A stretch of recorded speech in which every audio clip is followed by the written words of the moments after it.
est devant nous et qui est, surtout en Asie, beaucoup plus dynamique que chez nous, la seule chance de l'Europe est d'être solidaire.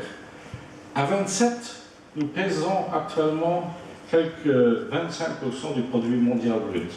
Nous sommes le premier exportateur au monde, loin devant la Chine, collectivement bien évidemment.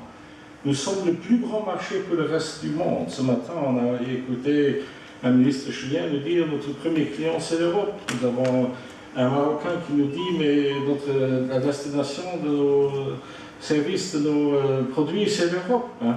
Donc nous comptons, mais nous comptons uniquement si nous sommes solidaires, et on va probablement y revenir, mais je constate à vue d'œil la dislocation de la solidarité européenne. Le dernier sommet de nos soi-disant chefs sur les perspectives financières était une catastrophe absolue. Tout ce qu'ils ont décidé, c'est moins d'argent pour l'Europe. Et puis ils ont fait 27 conférences de presse nationales où chaque chef d'État ou de gouvernement a dit « j'ai gagné, j'ai reçu un chèque supplémentaire » aux dépens de qui? Aux dépens de la solidarité européenne. Donc pour vous, c'est un rêve qui ne peut fonctionner que s'il est solidaire. Oui, tout à fait.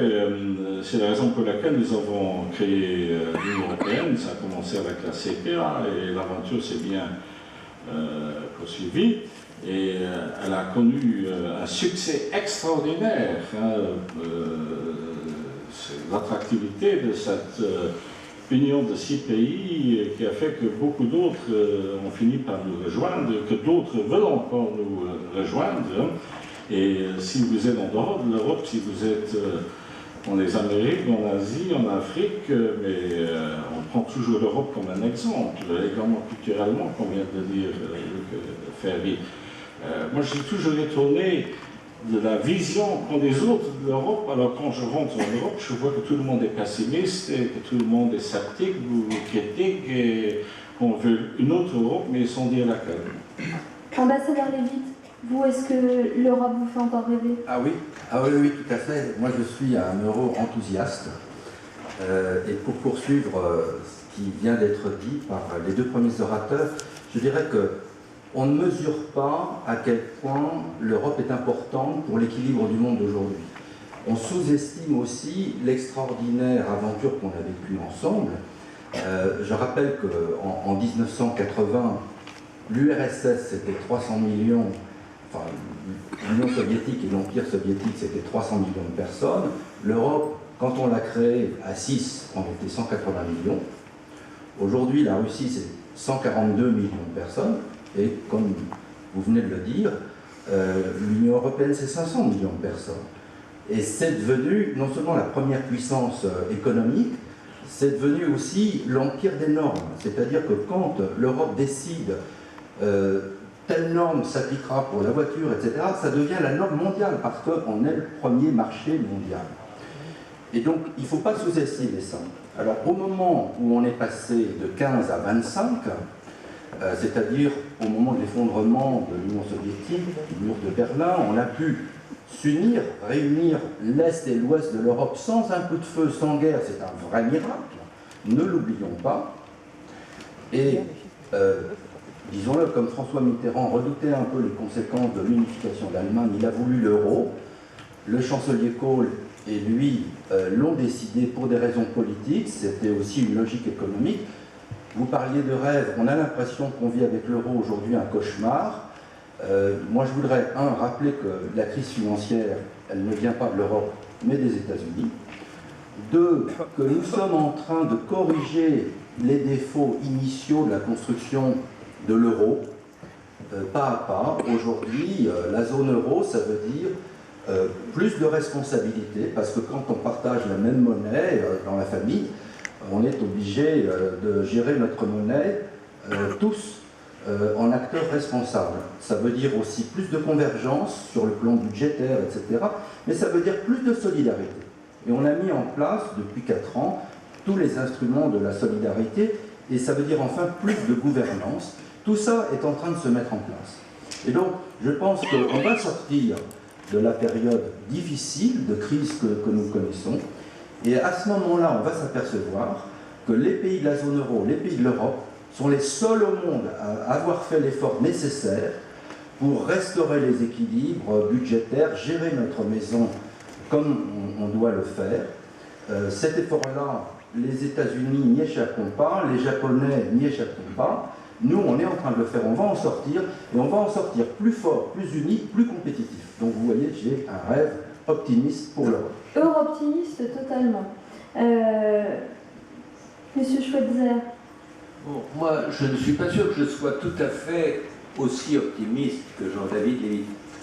Au fond, pour moi, il y a un rêve qui est une illusion, qui est l'Europe puissance. Nous avons beaucoup tendance à raisonner en rang, en puissance, et je pense que l'Europe puissance, pour moi, est une illusion, ou un rêve illusoire.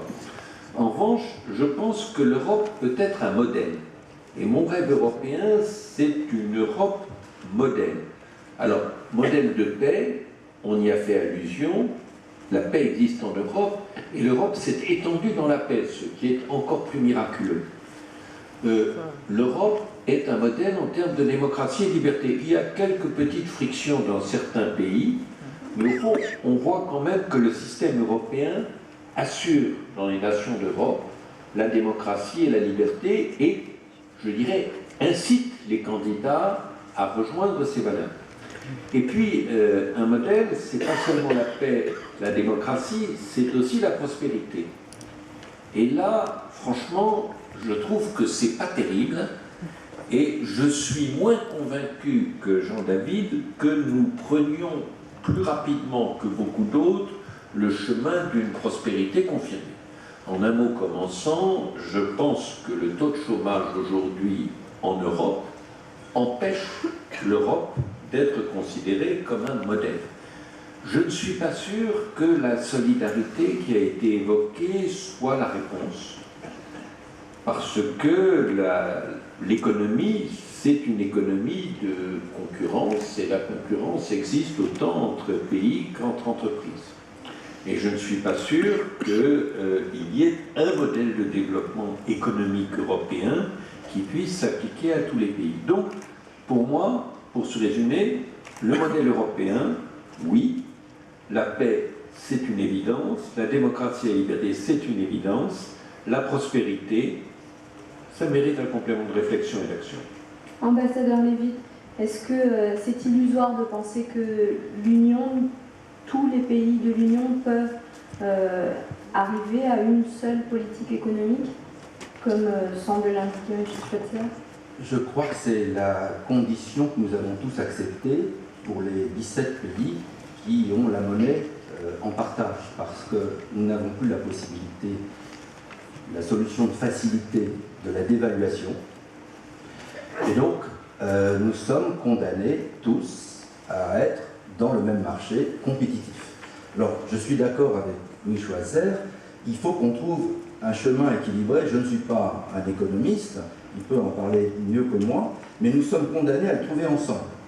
Et ce qui m'a frappé en participant à tous les conseils européens jusqu'à la fin des années Sarkozy, depuis le début de la crise, c'est que quand vous êtes dans la salle, vous voyez à quel point les pays qui ont l'euro en partage sont absolument déterminés à faire tout ce qu'il faut pour conserver l'euro, avec une conviction simple, c'est que, comme vous le disiez, Monsieur le Ministre, si on perdait l'euro, on perdrait l'Union européenne. Et si on perdait l'Union européenne, on sortirait de la scène de l'histoire au XXIe siècle. On ne peut pas exister en tant que France, et même en tant qu'Allemagne, au XXIe siècle. Si on veut exister face à la Chine, à l'Inde, si on veut exister face au Brésil, il faut qu'on soit unis. Et le ciment aujourd'hui, le meilleur ciment, c'est l'euro. Donc il faut corriger les défauts de conception, c'est ce que nous sommes en train de faire, mais on va y arriver. Alors le bon mix, ça je laisse à Louis Schweitzer le soin de nous le dire, mais il y a un volontarisme qui existe dans la salle du Conseil européen chaque fois que la question de l'avenir de l'euro est en cause. Monsieur Antonio Tajani, benvenuti, bienvenue à vous, vice-président de la Commission européenne et commissaire chargé de l'industrie et de l'entrepreneuriat. Vous êtes membre fondateur du parti Forza Italia. Puisque vous nous faites l'honneur d'être parmi nous, est-ce que le rêve européen vous fait encore rêver? Bien sûr, c'est notre avenir. Si nous voulons gagner le défi à niveau global, nous devons choisir l'Europe. Le but, ce sont les États-Unis d'Europe, parce qu'autrement, nous n'avons pas de chance de gagner. Chaque pays, aussi avec son histoire, la grandeur de la France, Napoléon, les Colisées, Jules César, la force économique allemande ne sont pas suffisants pour gagner le défi avec la Russie, la Chine, l'Inde, le Brésil. Voilà pourquoi il faut choisir l'Europe. Tous ensemble, avec nos différences, mais tous ensemble, nous devons nous engager pour avoir une politique fiscale, une politique économique, une politique étrangère, une politique de la défense unique. C'est la seule chance que nous avons. Si nous voulons rester à la tête de la croissance, si nous voulons rester compétitifs à niveau global, si nous désirons un rôle important pour l'Europe et pour nous tous, pour 500 millions de citoyens européens, la seule solution, c'est l'Europe. Moi, je défends aussi l'euro, mais il faut aller de l'avant. Nous ne pouvons pas, aujourd'hui, gagner le défi sans changer aussi le rôle de la Banque centrale européenne. Moi, je pense qu'il faudrait avoir une banque centrale, c'est ma position personnelle, ce n'est pas la position de la Commission, il faut avoir une banque centrale pareille à la Fédérale Réserve des États-Unis. Pour avoir une voie politique industrielle, il faut avoir, M. Draghi est en train de bien travailler, mais on ne peut pas jouer un grand rôle si la position de la banque est seulement une position pour défendre la stabilité. Il n'a pas le pouvoir de faire de la politique pour la croissance. Voilà, il faudra changer les règles. Il faut ouvrir un débat sur ces sujets, parce qu'aujourd'hui, ce n'est pas facile. Draghi essaye de le faire, mais les marges ne sont pas très larges. Moi, je pense que la seule solution, moi, je ne suis pas contre l'euro. Il ne faut pas quitter l'euro. Il faut s'engager beaucoup plus en faveur de l'euro. Pour avoir une monnaie forte, nous ne pouvons pas avoir la monnaie sans l'État et sans la Banque centrale. Alors, si nous voulons l'euro comme la monnaie de l'Europe, il faut avoir une banque centrale européenne qui joue son rôle en tant que banque centrale. Voilà pourquoi, moi, je suis convaincu qu'il faut le faire. Il faut s'engager. Parce qu'il n'y a pas d'autre solution. Parce que nous avons quitté la rive droite et nous essayons d'arriver à la rive gauche. Mais si nous restons ici, le fleuve va nous détruire. Voilà pourquoi il faut continuer, il faut s'engager, il ne faut plus d'Europe pour sortir de la crise. Pourquoi reculer? C'est une erreur incroyable pour notre économie. Et quitter l'euro serait un désastre pour l'économie européenne de chaque pays de l'Union européenne. Tous ensemble, nous pouvons sortir de la crise, nous pouvons rester protagonistes, nous pouvons changer. Malheureusement, l'Europe n'est plus un terrain où on fait des investissements comme se passait il y a quelques dizaines d'années. Nous avons perdu centaines de milliards d'euros d'investissement en Europe. La Chine monte et nous baissons. Et voilà pourquoi il faut changer. Mais il faut aller de l'avant, pas reculer. Si nous reculons, est-ce que la France tout seul peut gagner? Est-ce que l'Italie tout seul peut gagner? Aussi l'Allemagne, qui est la plus forte parmi nous, est-ce qu'elle tout seul peut gagner? S'il n'y a pas le reste de l'Europe, l'export allemand, où va-t-il? Le 60% de l'export allemand est à l'intérieur du marché unique.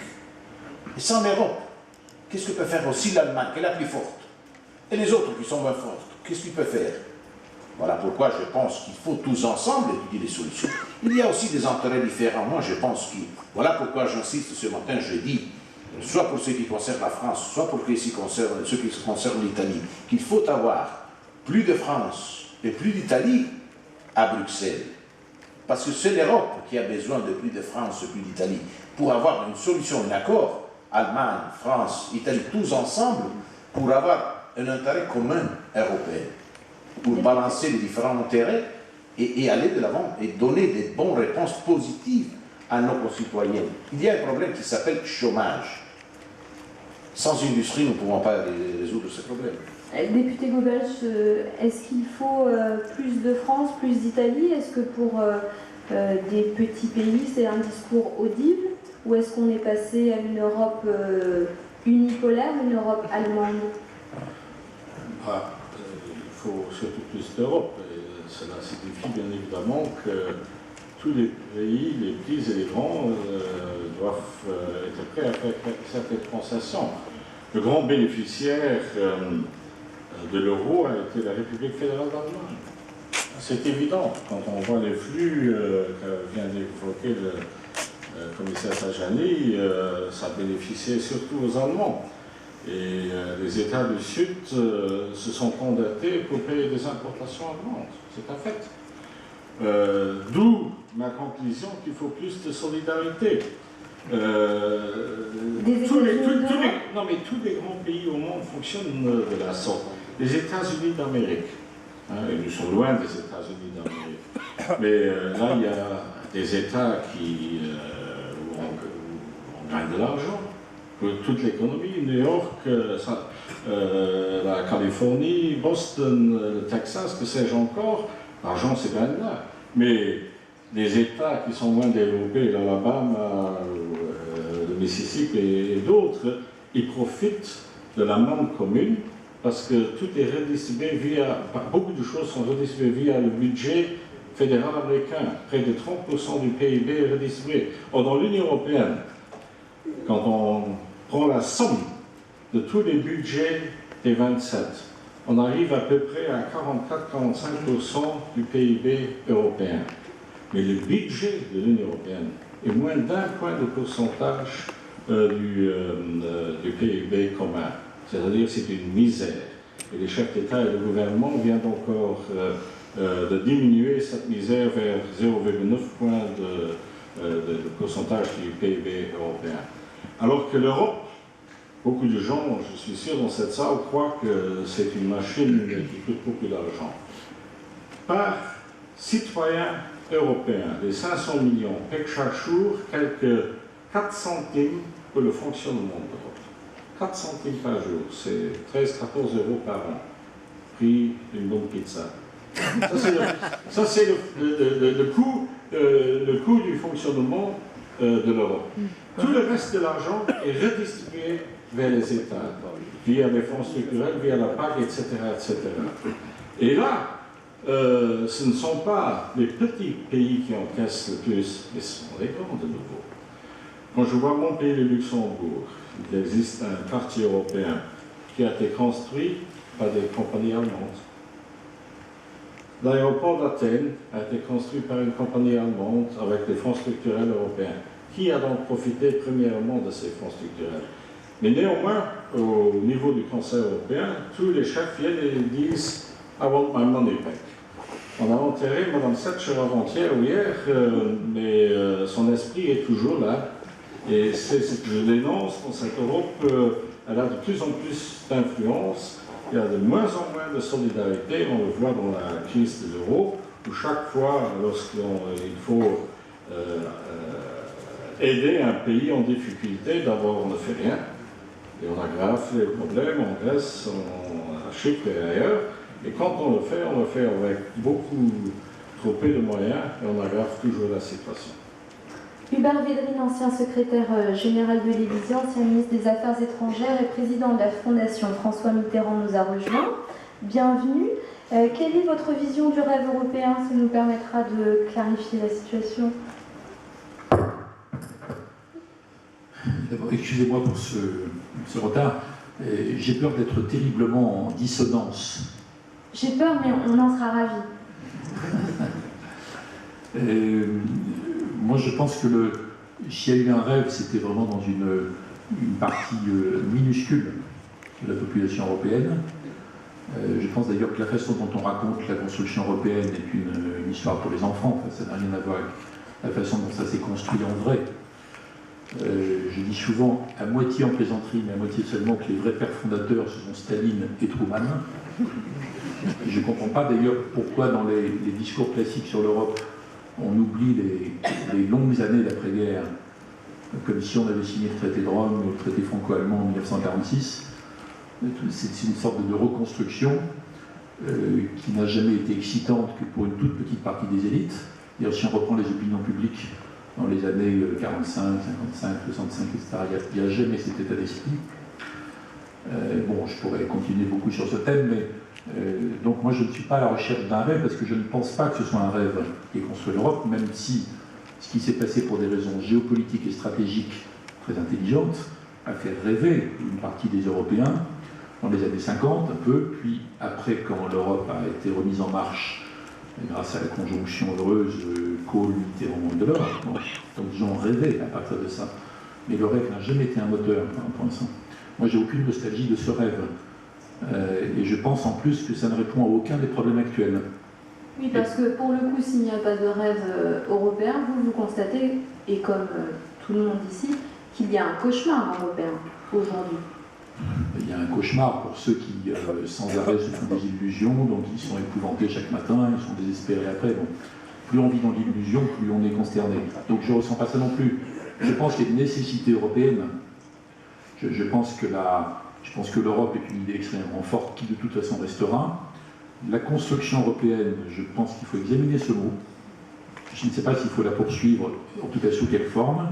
Je pense que la réponse des élites, j'imagine 99% des gens présents ici, au problème depuis des années, c'est toujours plus d'Europe, automatiquement, sans aucune analyse, aucune réflexion. Il y a une sorte de refus absolu d'entendre ce que disent les peuples d'Europe, qui ne sont absolument pas sur cette ligne, qui sont eurosceptiques, mais exprès on mélange eurosceptique et euro-hostile, alors que ce sont deux catégories tout à fait différentes. Et je pense que les sondeurs, les hommes politiques, les journalistes devraient apprendre à distinguer ces deux catégories, d'autant que c'est des gens qui ne votent pas de la même façon finalement. Et je crois que les eurosceptiques, qui forment la majorité des peuples européens, c'est pour ça d'ailleurs que les gens votent de moins en moins dans les élections européennes, ils sont forts en France, ils sont de plus en plus forts en Allemagne aussi. En Grande-Bretagne, il y a plus d'euros hostiles, carrément. Bon, donc je pense que pour moi, ce qui menace le plus l'Europe, ce n'est pas l'histoire de rêve ou de cauchemar, c'est ce fossé qu'on est incapable de combler, parce que la réponse des élites, à mon avis, ne fonctionne pas. Donc moi, je suis pour tout à fait autre chose. J'en suis venu là, ça n'a pas toujours été ma position, mais ce que je dis, c'est le fruit de l'expérience, la réflexion, l'analyse des peuples, le respect des gens, tout ça. Donc moi, je pense qu'il faut une pause institutionnelle. Je suis absolument hostile tout de suite en avant. Je pense que ce serait une catastrophe de se lancer dans la négociation d'un nouveau traité qu'on aurait plus grand mal à négocier et qu'on serait incapable de faire ratifier. En plus, d'où un nouveau désespoir, où les élites injurient les peuples qui veulent pas, qui votent mal. Enfin, c'est ça. C'est sans issue, c'est sans intéressant. Donc je pense qu'il faudrait prendre le système européen tel qu'il est, le concentrer sur la seule chose qui intéresse et les élites et les peuples. Là, il y a un terrain de réconciliation possible, c'est-à-dire comment le système européen défend intelligemment les intérêts des Européens dans la bagarre mondiale, dans la compétition mondiale, en les protégeant mieux, pas par le protectionnisme, les protéger mieux, c'est peut-être les former mieux, obtenir des règles du jeu meilleures, etc. Donc je pense qu'il faudrait s'arrêter pendant quelques années, essayer de faire en sorte que le système européen soit efficace, réponde aux besoins des gens, et qu'on reprendrait la question politique, éventuellement, dans un certain temps, dans une dizaine d'années par rapport à ça.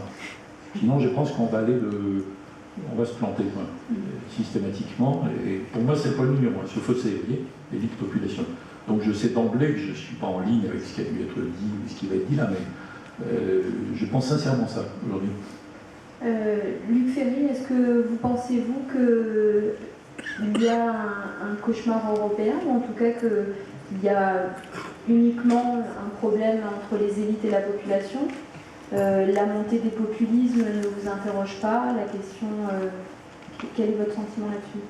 Votre réflexion plus que votre sentiment? Encore une fois, moi je parle de l'Europe comme espace de civilisation, la vieille Europe des États-providence, c'est pas simplement de l'Union européenne qui pose, à mon avis, des problèmes différents. Je suis très heureux d'entendre Hubert Védrine avoir exprimé un point de vue critique, parce que ça oblige à réfléchir, parce qu'en général, en effet, les partisans de l'Europe ne font presque jamais. C'est-à-dire qu'ils expliquent toujours que c'est formidable, qu'il faut plus de solidarité, qu'il faut plus d'Europe, et ils n'expliquent jamais pourquoi on entend ce discours depuis 25 ans sans qu'il ne se passe rien d'aussi extraordinaire qu'on pourrait l'imaginer si en effet, cette solidarité européenne était la solution.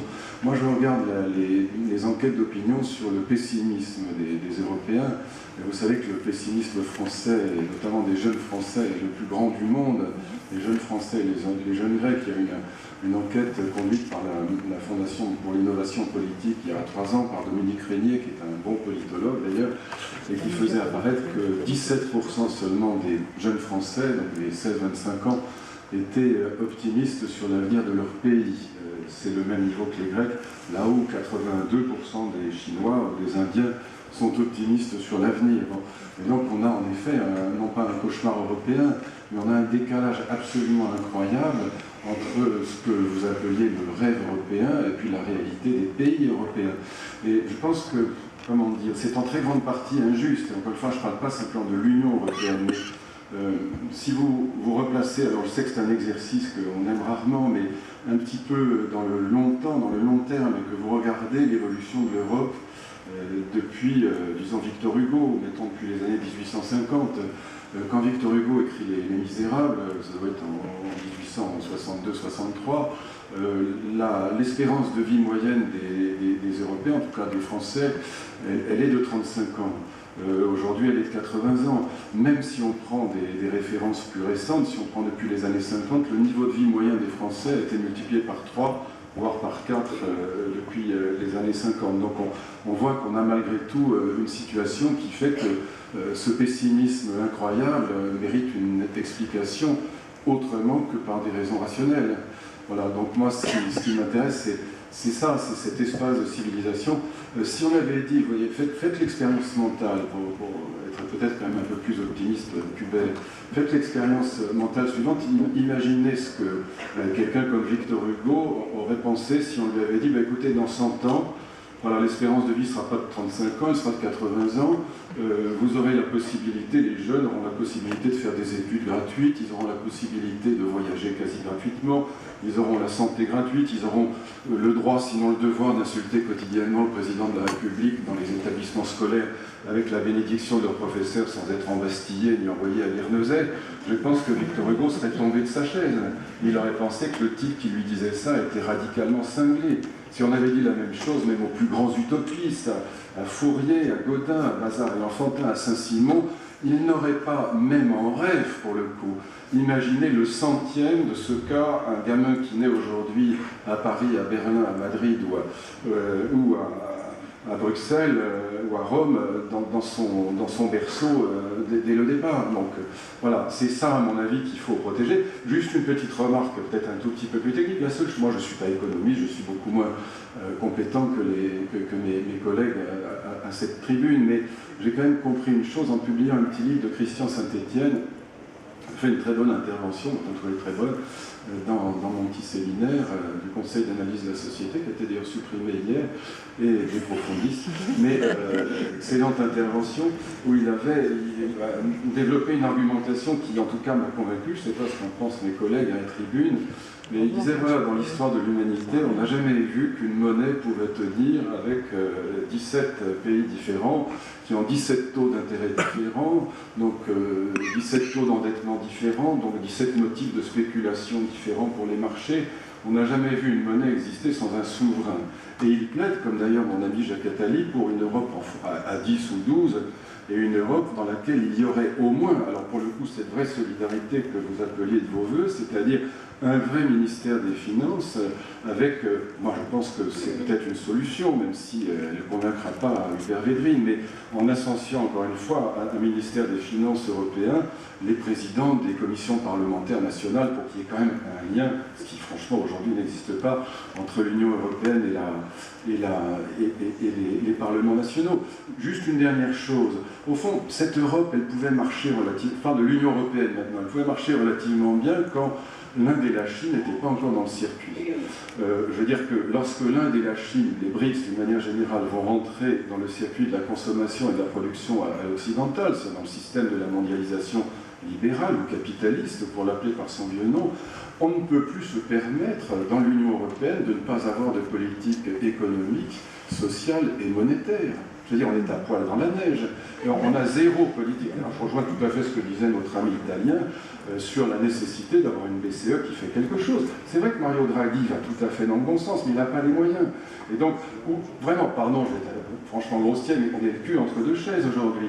On n'est ni dans la solution Marine Le Pen et Mélenchon, on n'est pas sorti ni de l'euro ni de l'Europe, et on n'est pas non plus dans une Europe fédérale. C'est la pire situation qui soit. Et donc, allons-y ou sortons-en. Mais là, vraiment, pour quelqu'un qui regarde les choses un peu de l'extérieur, à la fois, je partage intégralement ce que vous avez dit, messieurs tous les deux, italiens et luxembourgeois, et en même temps, à force d'entendre répéter ce discours depuis des années, je finis par me poser la question, et pourquoi vous n'y allez pas? Pourquoi nous n'y allons pas? Je vous mets dedans. Voilà. Député Goebbels, pourquoi nous n'y allons pas? Puisque, en effet, ce que disait le commissaire Tajani est juste, on est au milieu du gué. Oui, mais on est au milieu du gué depuis longtemps. Nous avons entrepris une construction. Alors l'eau monte. Si on est au milieu du gué, en tout cas le fleuve monte, là on a les pieds dans l'eau, ça devient gênant. On a parfois même l'eau jusqu'au cou dans quelques pays, et c'est dramatique. La construction européenne s'est faite pendant des années de conjoncture, et là il n'y avait pas de problème. Maintenant, depuis 2008, depuis la crise financière internationale, il s'est déversé des États-Unis via la Grande-Bretagne sur l'Union européenne, et surtout depuis la crise de certains pays de la zone euro, nous avons des emmerdes, excusez-moi, passez-moi l'expression, un peu partout. Parce qu'on a, comme le dit le professeur Fitoussi dans son excellent livre récent, on a effectivement opéré on a amputé des compétences souveraines nationales qu'on a transférées vers Bruxelles. Or, Bruxelles n'est toujours pas un souverain. Il ne peut pas exercer toutes ses compétences. Il existe quelque chose d'assez problématique qui s'appelle le Conseil européen, les chefs d'État et de gouvernement, qui se réunissent maintenant tous les 15 jours, plus personne n'arrive à suivre, qui prennent des décisions qui généralement ne sont pas exécutées et qui ne doivent répondre ni devant le Parlement européen, ni devant les parlements nationaux. Et puis, et surtout, je signe et je persiste, la solidarité va en diminuant, on l'a vu avec la crise de tous les pays de la zone euro. Tout d'abord, il faut souligner, et j'aimerais le dire avec force ici, que l'euro n'est pas le problème. L'euro est la monnaie la plus forte au monde actuellement, plus forte que le dollar en pouvoir d'achat. Lorsque l'euro a été lancé, au début, la valeur de l'euro vis-à-vis du dollar était tombée en dessous d'un dollar. Et puis, même au pire moment de la crise, on est resté au-delà de 1,2, 1,3 euros pour un dollar. Et depuis la création de l'euro, la zone euro a connu moins d'inflation que les États-Unis, que la Grande-Bretagne ou la Suède. Donc nous sommes effectivement dans une situation économique très stable, et cela grâce à l'euro. Mais ce qui manque, bien sûr, c'est des pouvoirs que devrait avoir la Banque centrale européenne et qu'elle n'a malheureusement pas, parce que le traité de Maastricht était construit de la sorte que les Allemands avaient toujours peur qu'ils devaient payer pour la bêtise des autres.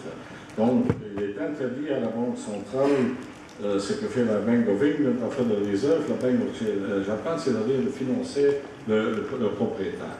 Et heureusement qu'on a eu Mario Draghi, qui s'est déjoué des pressions allemandes et qui a dit l'année dernière, en août de l'année dernière, moi je vais acheter sur le marché secondaire toutes les obligations des États qui sont sous attaque des spéculateurs. Et d'un jour à l'autre, la spéculation a cessé. D'un jour à l'autre, la spéculation a cessé. Parce que Draghi était l'homme de la situation. Néanmoins, on devrait continuer de la sorte et puis essayer de créer une vraie gouvernance pour la zone euro et par contre pour toute l'Europe, mais pour le moment, personne n'a le courage de le faire, puisqu'actuellement, malheureusement, il n'y a plus de vrais leaders en Europe, il n'y a que des Premier ministre et président qui s'occupent essentiellement de politique nationale. Mais ils s'occupent de politique nationale parce que dans certains pays, quand je parlais de cauchemar européen, pour eux, ce sauvetage de l'Europe, c'est un coût social, c'est un coût au niveau du chômage qui est préoccupant. Ce que soulève M. Védrine, le manque d'adhésion des populations, c'est parce que pour beaucoup d'Européens, Bruxelles est identifié comme ce qui empêche de tourner rond, ce qui empêche de décoller. Mario Monti a souligné que les dividendes du sauvetage de l'euro, ou en tout cas des réformes structurelles, seront loin, mais que par contre, les coûts électoraux sont immédiats. C'est un vrai problème qu'il soulève, ambassadeur Lévy? Écoutez, moi j'ai un point de vue un peu différent. Je pense qu'à partir du moment où a commencé la globalisation, c'est-à-dire en 1990 à peu près, avec la fin de l'Union soviétique, avec l'ouverture de la Chine, on s'est trouvé dans une compétition mondiale.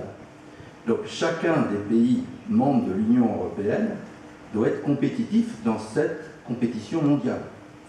Et comme l'a dit le commissaire Tajani, on est quand même plus fort si on est ensemble.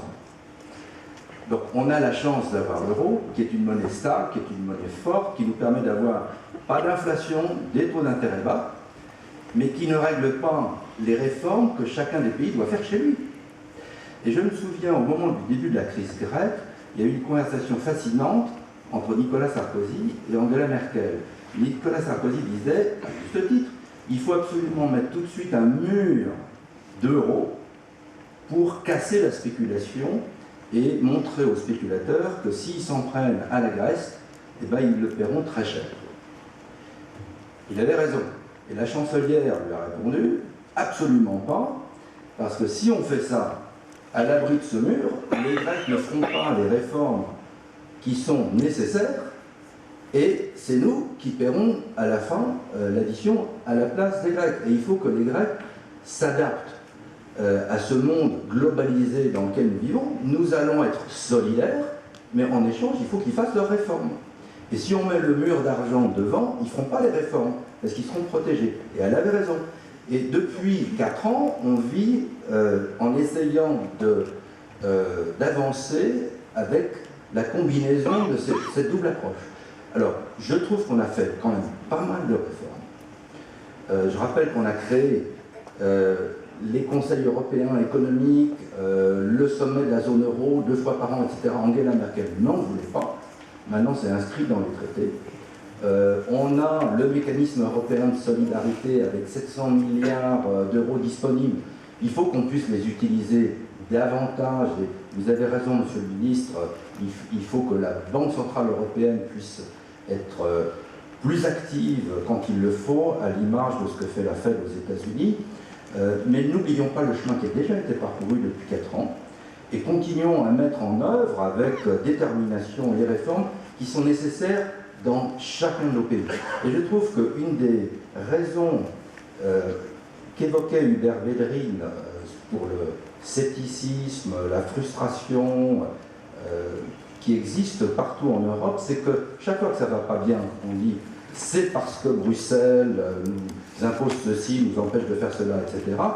Alors que bien souvent, les réformes ne sont pas empêchées par Bruxelles, les réformes ont du mal à être décidées dans chacun des pays.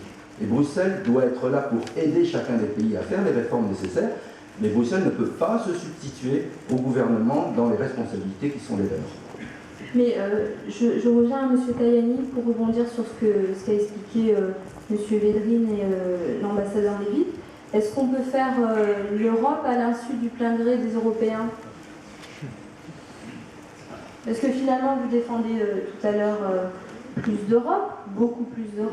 Je dis qu'il faut, le but c'est avoir plus d'Europe, je crois aux États-Unis d'Europe, mais il faut comprendre pourquoi aujourd'hui, je ne sais pas si la majorité, mais plusieurs citoyens européens sont contre. Quelques-uns. Alors, le problème est, sont eux qui sont contre, ou il y a eu des erreurs du côté des États membres, du côté de Bruxelles. Moi, aujourd'hui, je pense que c'est surtout la situation économique qui ne bouge pas et qui pose des problèmes. les jeunes disent, voilà, il y a l'euro et il n'y a pas de bonnes solutions. Dans mon pays d'origine, en Italie, un parti qui proposait un référendum contre l'euro, c'est le parti de M. Grillo, a pris les 25% des voix. Ben, est-ce qu'il y a une solution? Moi, je ne vois pas une solution. Alors, qu'est-ce qu'il faut faire? Je pense que tous ceux qui sont convaincus que la seule solution pour nos concitoyens, c'est plus d'Europe, ils doivent essayer de donner des réponses, pas dire et lui il est contre, il est fou. Ce n'est pas une religion. Il faut essayer de donner des réponses politiques et résoudre les problèmes politiques. Tout d'abord, le chômage. Il n'y a pas une solution au chômage s'il n'y a pas une croissance économique. Nous avons demandé de sacrifices à nos concitoyens très durs pour réduire la dette publique dans plusieurs pays. Mais si les sacrifices ne sont pas accompagnés par une politique de la croissance, les sacrifices seront inutiles, vont faire des dommages. Voilà pourquoi j'insiste qu'il faut soutenir le marché intérieur, avoir une politique heureusement industrielle. Il faut avoir un soutien fort aux petites et moyennes entreprises. Ce n'est pas des aides d'État, mais il faut avoir une politique avec des réformes au niveau fiscal, au niveau du travail, au niveau de la justice, et aussi avoir des investissements dans les infrastructures. Il faut avoir aussi un budget européen différent, parce que si nous proposons un budget, les États membres coupent les budgets, c'est difficile de faire de la politique européenne. Mais je pense que c'est la solution dans les différents secteurs. S'il n'y a pas une politique pour la croissance, et aussi solidaire, mais on peut être solidaire avec les Grecs, avec les Portugais, et avec Chypre. Si on a des idées, ce n'est pas donner de l'argent, c'est la solution, ou demander des sacrifices. Il faut aussi développer aussi un réseau d'entreprises, un réseau industriel. Où est la compétitivité dans l'Europe? S'il n'y a pas de l'industrie, le grand amour pour la finance, c'est terminé. Il y a eu le divorce. Pour plusieurs années, nous avons poussé l'industrie dans un coin, et quel est le résultat? La crise. Alors, il faut découvrir une industrie moderne, compétitive, pas l'industrie de 1980 ou l'industrie de 1800. Mais il faut essayer de gagner nos défis en essayant de découvrir la qualité européenne et gagner le défi à niveau des qualités, pas des quantités. Nous ne pouvons pas gagner avec les Chinois à niveau des quantités, mais à niveau des qualités, nous pouvons gagner. Nous avons la possibilité, nous avons le savoir-faire, mais il faut avoir une politique. Voilà pourquoi je pense que Bruxelles doit avoir une politique industrielle, une politique en faveur de l'économie réelle. Si nous voulons donner des réponses, parce que si je ne suis pas capable de résoudre le problème du chômage, pourquoi un jeune doit dire « moi, je suis en faveur de l'Europe » si l'Europe n'est pas capable de résoudre le problème? Il faut trouver la solution. La solution, c'est une politique en faveur de la croissance. Nous avons demandé des sacrifices, mais maintenant, il faut changer. C'est la seule solution. Si nous serons capables de changer notre ligne, de renforcer la politique de la croissance, on va réduire le chômage. Et les jeunes diront, voilà, il y a une bonne politique. L'Europe, c'est la solution.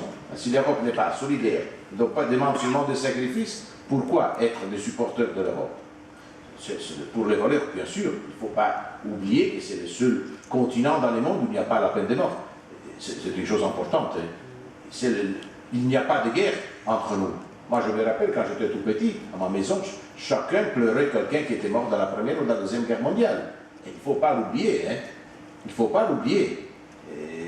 Ma fille et mon fils ne savent pas qu'est-ce que c'est une guerre. Moi, je me rappelle encore, mon père était prisonnier pour 5 ans. Il me racontait ces choses-là, mon grand-père qui me racontait de la Première Guerre mondiale. Aujourd'hui, chacun parle de guerre chez nous. C'est déjà un bon résultat, je pense. Il ne faut pas l'oublier, hein, aussi pour nos jeux. Mais ça ne suffit pas. Ils sont habitués à avoir des belles choses, des bonnes choses. C'est comme l'histoire de Victor Hugo. Maintenant, ils ont acquis quelque chose d'important, il faut aller de l'avant. Le problème aujourd'hui, c'est le chômage. Il faut donner des réponses. Si nous serons capables de résoudre ce problème, je pense qu'on va diminuer le numéro de supporters eurosceptiques, les extrémistes, les populistes. Mais le populisme, ce n'est pas quelque chose que nous sommes contre. Le populisme, c'est un feu qui nous dit, attention, il y a quelque chose qui ne marche pas. C'est à nous de trouver la solution politique.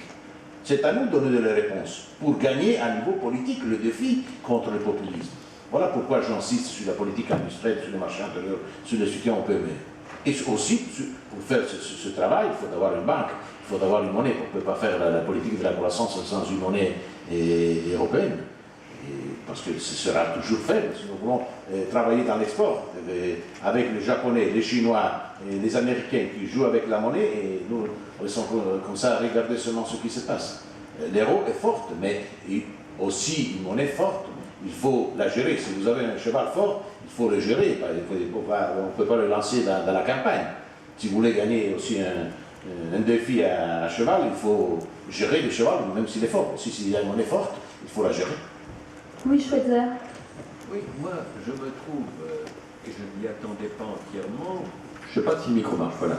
Je ne m'y attendais pas tout à fait, pratiquement d'accord sur 100% de ce que dit mon voisin de gauche.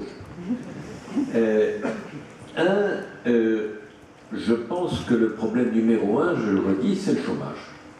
Et qu'il y a un lien chômage-croissance, et que tant que le chômage croîtra en Europe, l'euroscepticisme, le populisme croîtront en Europe. Et qu'aucun système institutionnel, politique, pédagogique n'évitera cette montée du populisme et de l'euroscepticisme tant que le chômage croîtra en Europe. Et je crois comme lui, je regrette qu'il ne s'exprime pas au nom de la Commission quand il dit qu'il faudrait que la Banque Centrale Européenne, qui a un remarquable président, ait la double responsabilité de la stabilité et de la croissance. Mais au fond, je ne suis pas sûr qu'il arrive à parler un jour au nom de la Commission en disant cela. J'espère. Eh bien, mon espoir vous accompagne. En ce qui concerne la solidarité, l'expérience dans tous les États, c'est qu'il est plus facile d'être solidaire en temps de croissance qu'en temps de décroissance. Quand on est en réduction, en rétraction, on est en repli sur soi.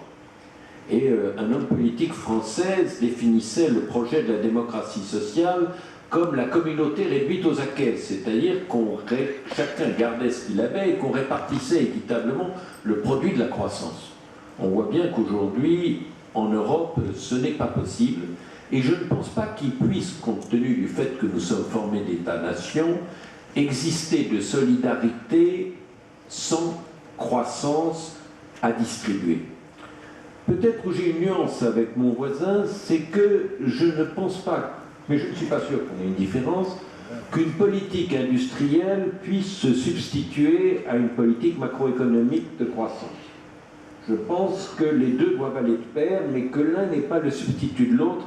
Et quelquefois, j'entends des gens expliquer qu'une politique industrielle peut servir de substitut à une politique macroéconomique, et je ne le pense pas.